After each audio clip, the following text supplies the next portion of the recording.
Now that we've got a basic understanding of what object-oriented programming is, we kind of need to understand what is an object and how does that work, and specifically how do we work with them here in Python, and doing that. And so in this video, we're going to go over just that, objects in Python, and understanding exactly how they work.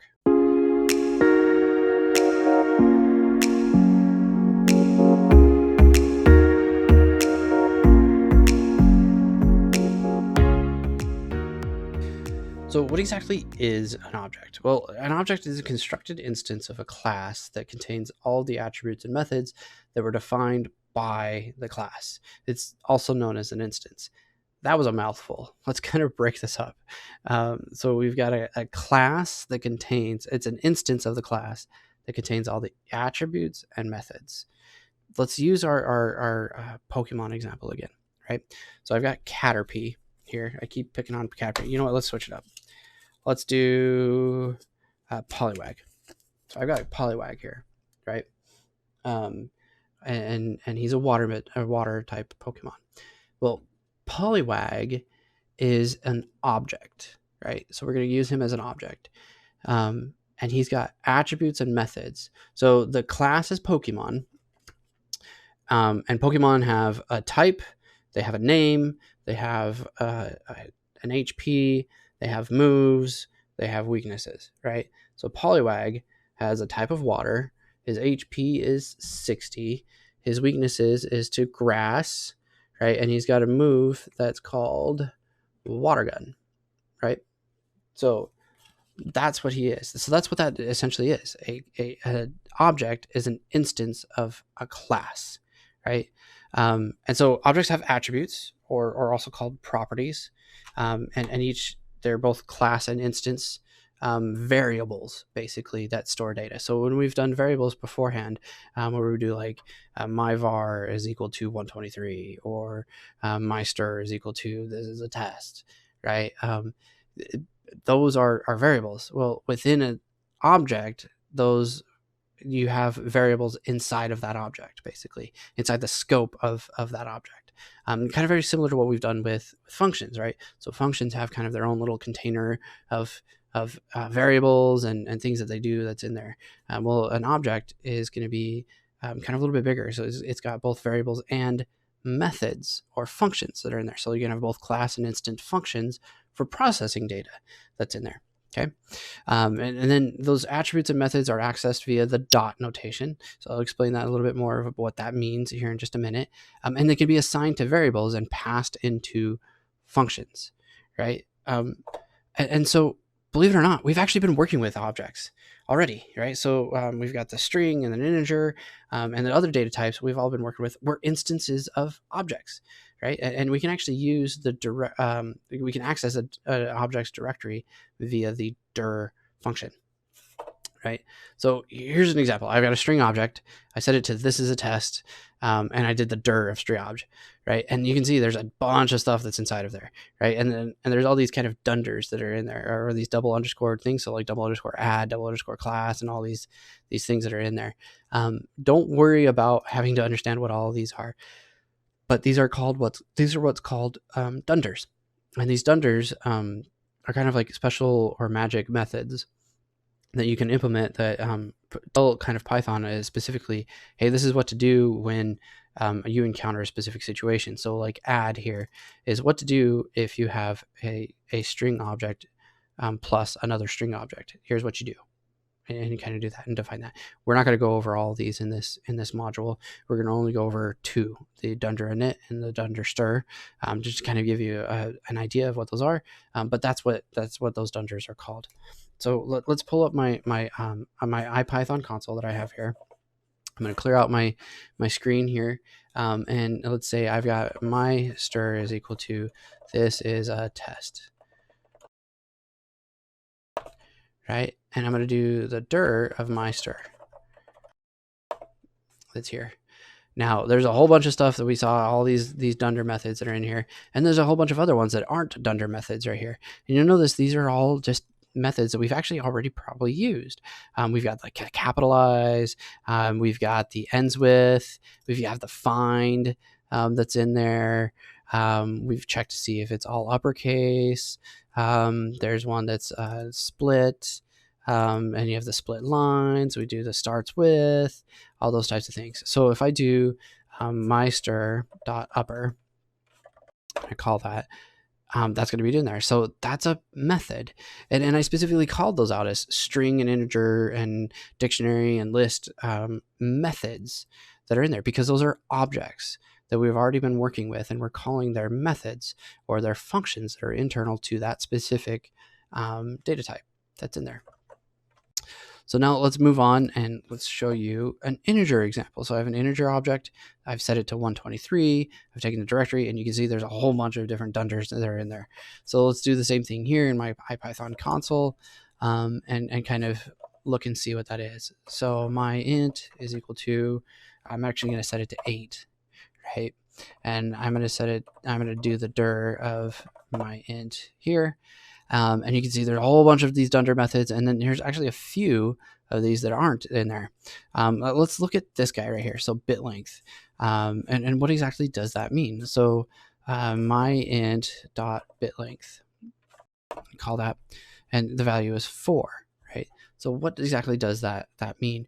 Well, how would we represent the number 8 in binary? Well, if I did if I did 1000 as a value, I can actually convert that into an integer using int, the string 1000 and then comma 2 to say this is a binary string, and it prints out the value 8 that's in there. So the bit length is the number of bits that it takes to represent that number, right? So if I did my int is equal to 126, and then did my int dot bit length, should be around probably like 7 or 8 in there. Yep, 7. It's in there. So it takes 7 bits to convert that, or to represent the number 126 that's in there. So those are some of the methods that integer has associated with it. You know what's another interesting one is like you have these imaginary and real portions. So if I did my int is equal to 3j plus 2, right? Now I can say my int dot real. What is the real portions of this? Well, it's 2. My int dot imag.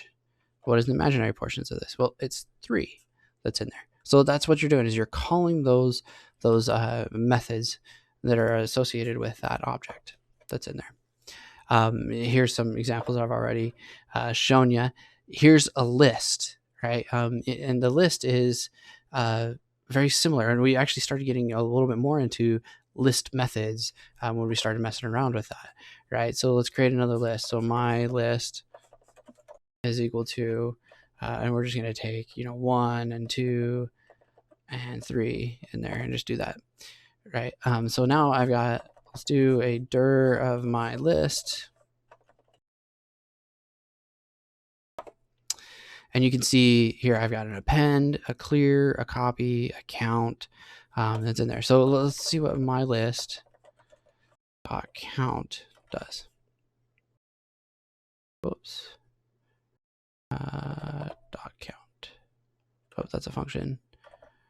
Dot count. Probably my list.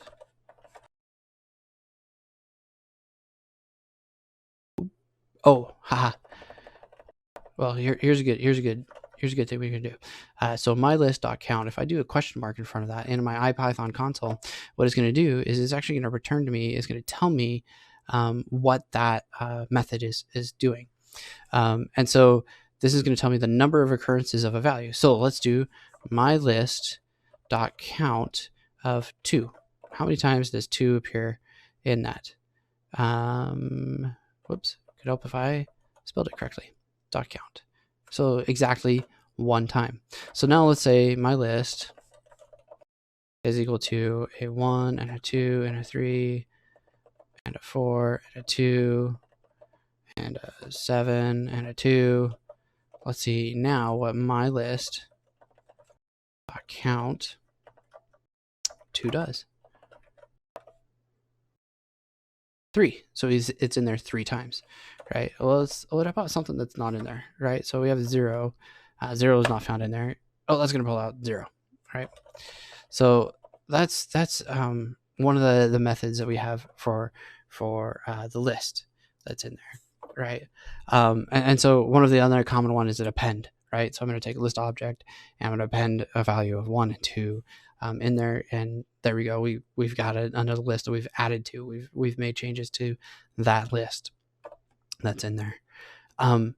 You might already be able to guess that everything in Python is an object. And that means that even things like functions are considered objects. So let's go into that, and let's kind of explore that a little bit here. So I've got a simple function here. It takes one variable, and I have a second variable with a default value of 2, right? I create a variable called out, and it's an f string, and basically what I do is I take that string and I multiply it twice, right? So basically what's going to happen is if I pass in a string of James, it's going to be James that's in there, right? So I print that out, and then I also return it that's in there. So let's do that here in our console here. So var1 and var2 is equal to 2 with a default value there. My out is going to be an f string that says var1, right? And then I'm just going to multiply that by whatever var2 is. And then print out and then return out, right? So just to show that this actually works, so simple func here, and I'm going to do stutter. And I'm going to stutter 3 times, right? So stutter, right? That's in there. Well, that's not really an interesting thing, but what is an interesting thing is my simple func has a directory to it, right? And it's actually a whole bunch of things that are in there. Now these are all dunder methods. They're not really anything too interesting that you probably want to kind of go into there. But it is definitely things that you kind of want to, like, it's really interesting of what's inside of there, and what you can kind of see and even understand. So here's an interesting thing. Let's do simple func dot dunder name. Let's see what that is. Well, it's simple func. It's kind of what we would expect it to be, right? So it even has kind of some interesting properties to it, and I explore this here. But that means you can also assign a function to like you can assign it to a variable itself, right? And not necessarily its output, right? So I've got my var is equal to simple func, right? And then I'm calling my var, right? So my var is a variable, but I'm calling it like a function. That's kind of odd, right? Well, it's because it's an object. We can call it just the same way that's in there, right? And same thing, we can actually pass in a function to a function, right? So I've got a simple function that's just called a function caller, right? And I'm going to pass in to that function just a string, right? And so I've got a function caller, and I pass in that simple function and it calls that with stutter, right? So let's actually kind of play around with that a little bit here. So def func caller, and then my func that's in there, and then I'm going to call func of that with stutter, right? And then I'm going to call func caller of my, let's see, simple func, right? And we get stutter. Well, here's an interesting thing. What if I do this of just print? Well, it's going to print out stutter. That's kind of neat. That's interesting of how that that works, right? So you can pass in any type of function that's in there. Functions are objects, which means they can be assigned to variables and they can be passed on into functions themselves that's in there. So object types and creations, we've kind of already gone over this a little bit. We've been able to look at examine the different types of data types of different things, right? And we're able to use the type function to determine that.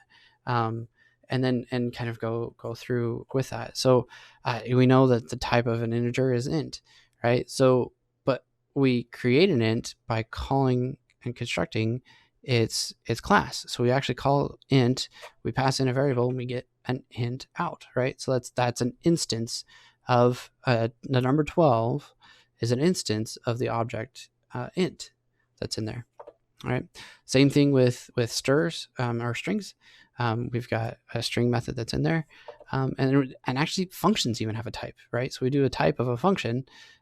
It's going to return as a function. Now we don't have necessarily a class instantiation of a function where we can go and say create a function. We still have to go through the def and then call the function name and those types of things. But it does it in such a way that it creates it as an object that's in there.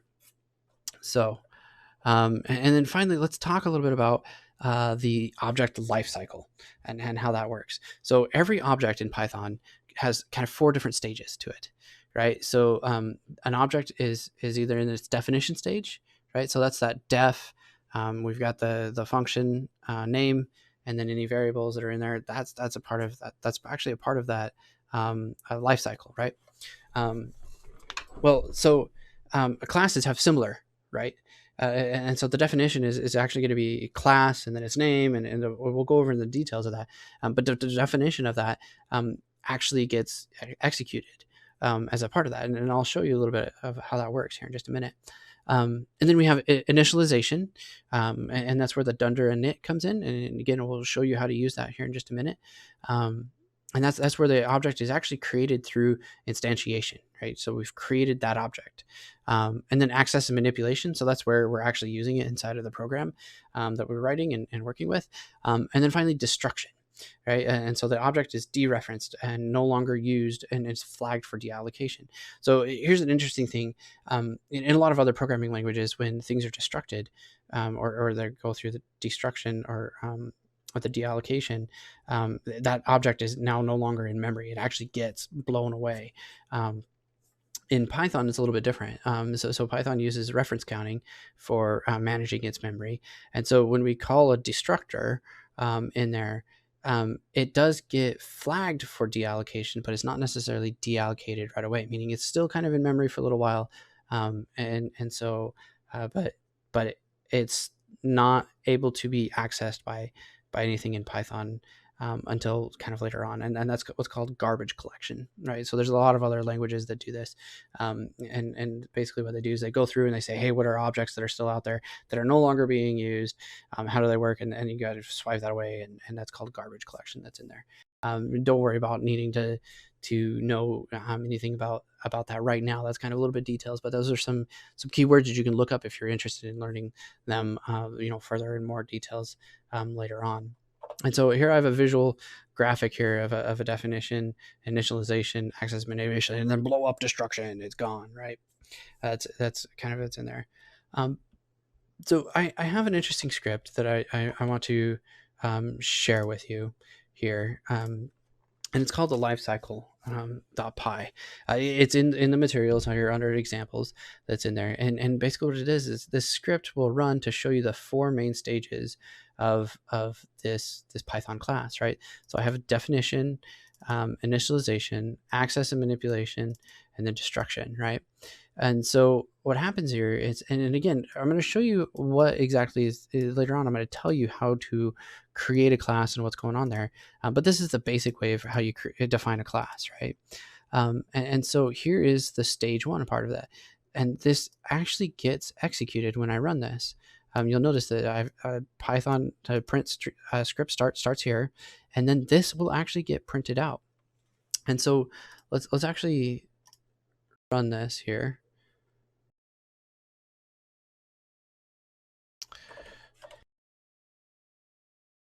Oops. cd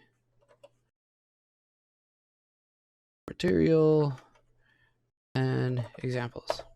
Right. All right, so now I'm going to run Python lifecycle.py, right? And we're going to go through this, and we're going to see, okay, script start, and then we see stage 1 starting and ending, and then class action access and manipulation start. So that's kind of so some class actions in there. Stage 2 is object creation, and then stage 3 is access manipulation, and then stage 4 is destruction in there. I think actually what a better way for you to see this is actually, let's debug this guy, and then we can step through and kind of show you how this works, right? So waiting for my debugger to attach. There we go. All right, so I'm always going to use this step into, right? Because what it's going to do is it's going to step into all of my code here.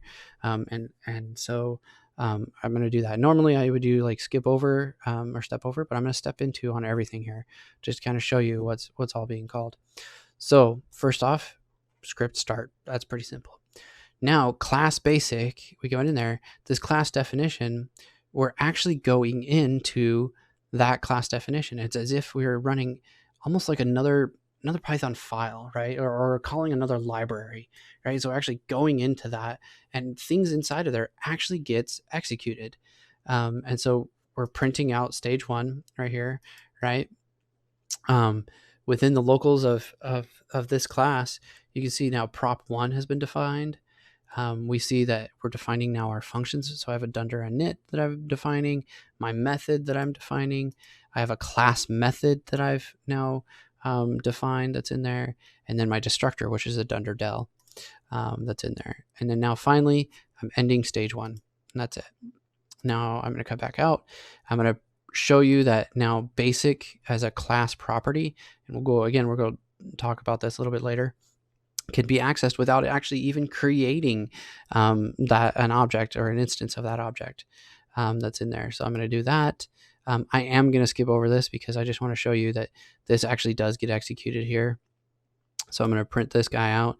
So I'm calling, basic method right here, a class method right here that's in there. And there's the end of that.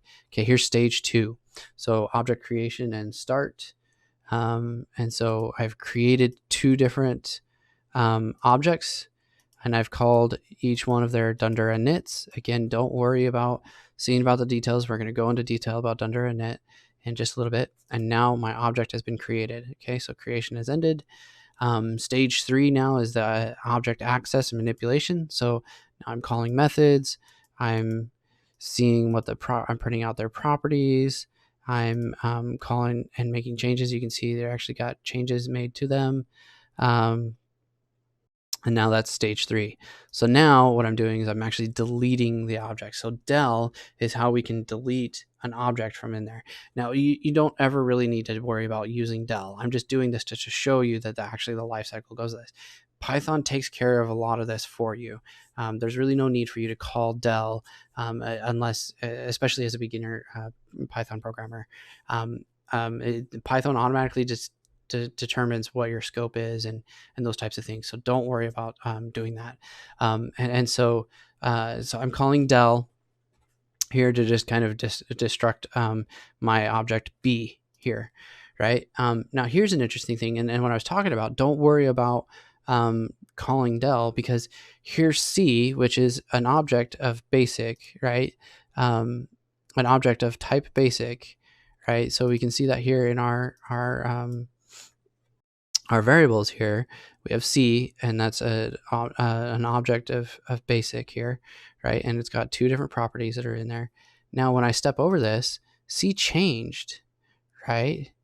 So we're going to see that both of these guys are now no longer in scope. Now, an interesting thing is actually del didn't get called yet, right? And that's because garbage collection hasn't happened. So del doesn't get called right when you actually call a del. It gets called when actual garbage collection happens, because you can see it didn't get printed out that things are happening here. And so that's why a lot of people is, if you're very familiar with object-oriented programming and you're kind of trying to use this as a Python learning, here's kind of a pro tip. Del is not a real deconstructor. It's just, hey, here's what happens when it actually does get deleted. It doesn't actually deconstruct the object itself, at least not immediately like you would normally kind of expect out of like Java and those other types of things. So here's stage 4. Here's my script end, and now we see that the del things have gone out because now it's no longer it's no longer within the scope of what's happening there. Okay, so that is all about objects and kind of understanding objects in that area. In the next video, actually, you know what? Let's do it right here.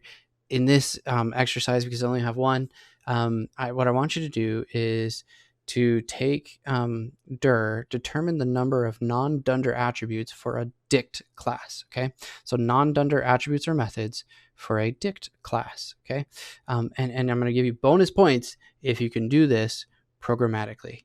Okay. I've got an example, and once you figure this out, take a few minutes to kind of work on this. I'm not going to give you a solution video because it's just, again, one-time thing, but I do have a solution in this Jupyter notebook that you can use and for reference, where I do programmatically do this. So give that a shot, see if you can make it work, and determine how many of those non-dunder attributes and methods are in there, and come back. And next up, we're going to learn about how to actually write classes to start creating our object factories, right? And start making those in there.